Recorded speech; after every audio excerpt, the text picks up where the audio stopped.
sabihin po natin sa Panginoon, Lord, I accept your word. Lord, I accept the challenge to be uncommon. Lord, thank you, I am special. Lord, I am ready to do the purpose, the assignment that you have destined me to do. Lord Heavenly Father, you are seeing now great men and women that you have chosen, that you have called, that you have claimed. Lord, I pray that you will always work in their lives, that they may realize these wonderful truths, that they will share the life that we have received from you. The admonition, Lord, that we have received this very moment will be our guiding light, that we will be, Lord, really practicing yung amin pong pagiging special sa inyo. That we will act, that we will think, that we will do the things that you have willed us to do. Not as an ordinary person, but we will do it the best of our abilities, the best that we can. We will live our life purposefully. And indeed, Lord, at the end of everything, we can really come to you, Lord. Lord, here are the labors of my hand. This is the talents that you have entrusted. These are the fruits of everything that you have given. Bless me and bestow upon me.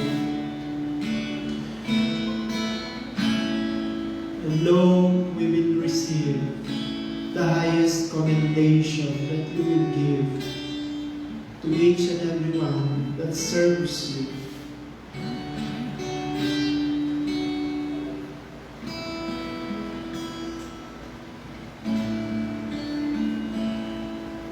Panginoon, salamat po sa mga sandaling ito.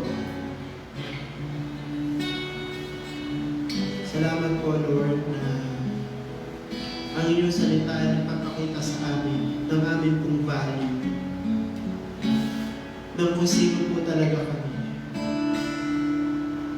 And we pray, Lord, that we will live a victorious life with this.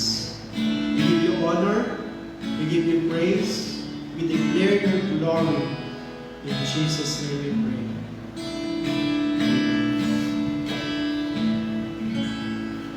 Magandang umaga po muli sa ating lahat. And we have some technical errors, but I believe you are still there. You are still witnessing our worship this morning. And ang ating pong pananambahan ay tuloy-tuloy every Sunday, every Wednesday. We have every Sunday at 9 a.m. every Wednesday at 6 p.m. At nawa hindi po natin ma-miss ang mga gawain po natin dito.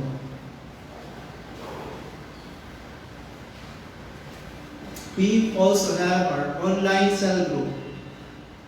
At yan po ay nagaganap weekly. You can contact our cell leaders para po ma-assist po tayo sa ating pong mga cell group na maaari nating bilangan. Maaari pong sa akin kayo lumapit, kay Ate Dana, or any primary of the church, and we will gladly assist you in this. We also have our prayer gathering every 5 a.m. And ito po ay ginagawa natin religiously. This coming Friday po ay wala po tayo dahil meron po tayong prayer for the nation. So October 10, so sa Friday po wala po tayong prayer gathering. But instead, in October 10, we will have the prayer for the nation joined by the CAS-based churches using the Zoom platform. Ang host po ay si ating pong mga kapatid sa 4UG. Ang time po natin is 4:45 to 6 a.m. Ayan po. Thank you po sa lahat po ng patuloy na sumusuporta sa gawain ng Panginoon at patuloy na nagpapakita ng katapatan sa pagkakaloob. Salamat po sa inyong patuloy na pagtatanim sa gawain ng Panginoon. You can give your offerings, pledges, and tithes through hand to hand. Pwede po kayo pupunta dito sa church, i-abot po ninyo. Or you can deposit it in our video account online. Or we can update you. Hindi na updated na to. Yung ating pong account sa GCash. Po, in-update po kasi yung ating account sa GCash. So, sa video po muna kayo ngayon pwedeng magbigay online or you can give it personally. Ayan po. Pero siguro po within this week, maayos na po yung ating GCash so that we can also have online giving. Before our celebrators this morning, I would like to acknowledge our brethren who are with us in different parts of the world. Thank you for watching. We have our brethren in San Diego. Maraming salamat sa pamilya po ng Ben. Dyan po sa atin pong kapatid sa Alabama, sa Cuevas family. Dyan po sa atin pong mga kapatid na nariyan din sa Japan, sa Shimane, sa Nagasaki, sa Chiba, at sa Tokyo. Maraming salamat po na hindi po kayo nag-miss na manood ng ating pong mga gawain. Sa Dubai ay nandiyan po ang ating kapatid na Ebony of Eve. Nandiyan din po yung ating pong mga kapatid sa Qatar. Maraming salamat po. Nakita ko po ang inyong patuloy na pag-antabay sa ating pong mga gawain. Bilis ng update, no? Na-update agad. Yan, update na po. Updated na po. Yan.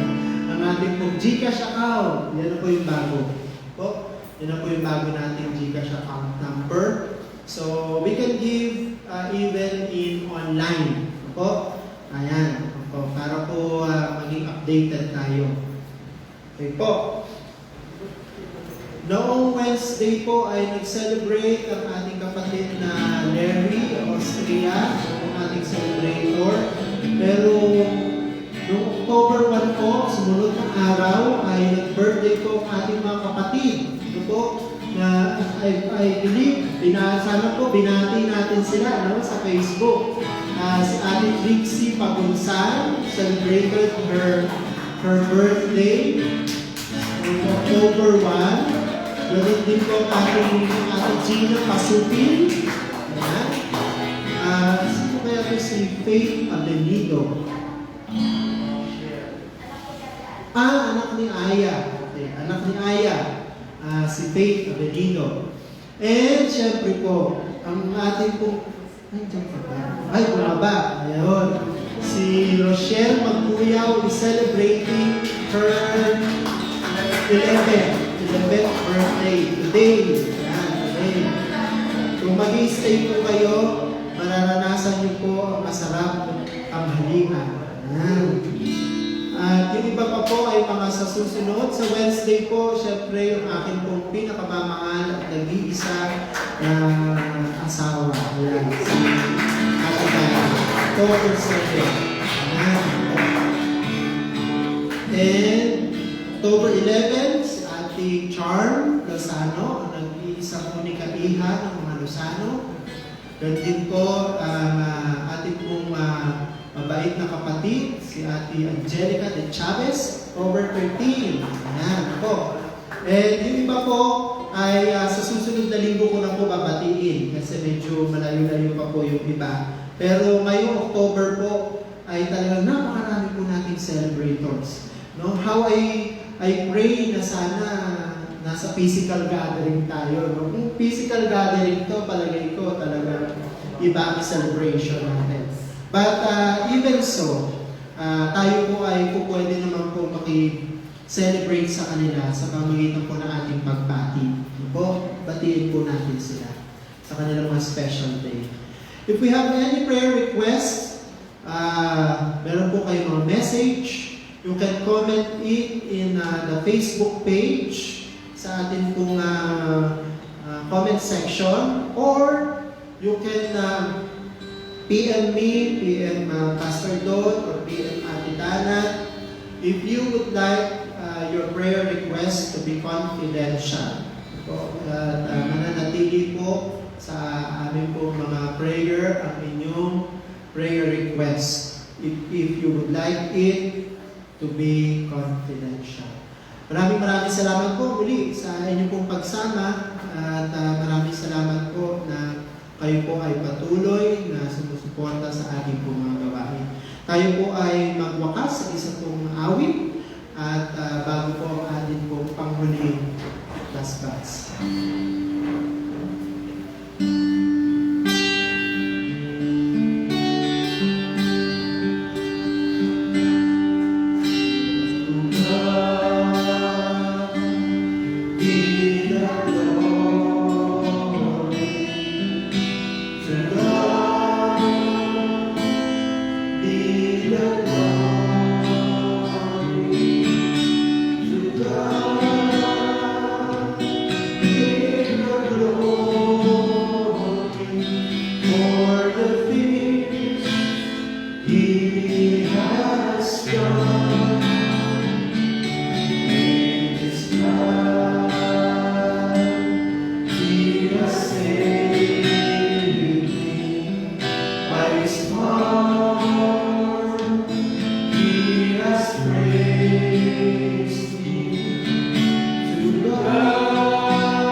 Magandang tanghali po sa bawat